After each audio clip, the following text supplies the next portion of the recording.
Parole de vrais parents, nos ancêtres et nous. Montrer le lien étroit entre le monde dit des vivants et le monde des morts.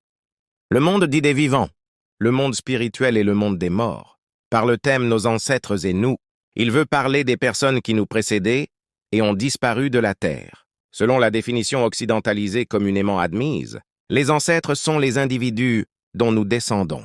Ainsi, vos ancêtres incluent techniquement les individus vivants et morts de votre lignée selon cette définition. Et aucune distinction n'est faite quant au caractère de ces individus. À l'inverse, dans les systèmes de croyances traditionnels d'Afrique, d'Asie, des Caraïbes et d'autres régions du monde, nos ancêtres sont définis comme un groupe spécifique d'êtres chers décédés.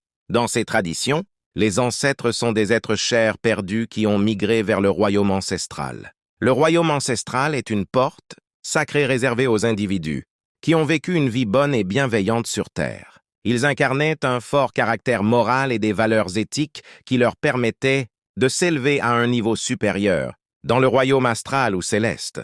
Le plus souvent, ces individus ont contribué d'une manière ou d'une autre à l'amélioration ou à l'avancement de leur famille, de leur communauté ou de la société dans son ensemble.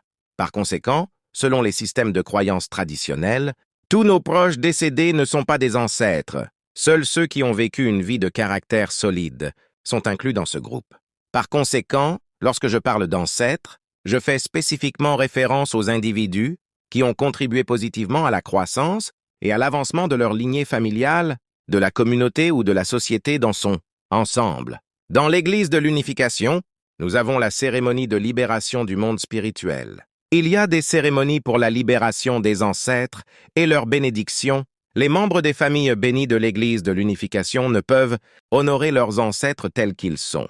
Nous ne pouvons les servir comme des familles célestes représentant Dieu qu'à condition d'avoir béni nos frères et sœurs aînés et cadets, nos mères et tantes et tous les autres dans le monde spirituel. Ce temps est à présent venu. Ce n'est pas un culte des idoles. L'Église de l'Unification a pour vision l'unité intérieure et extérieure, une vision d'un monde d'amour de paix. Où règne égalité, je vous invite à apprendre plus.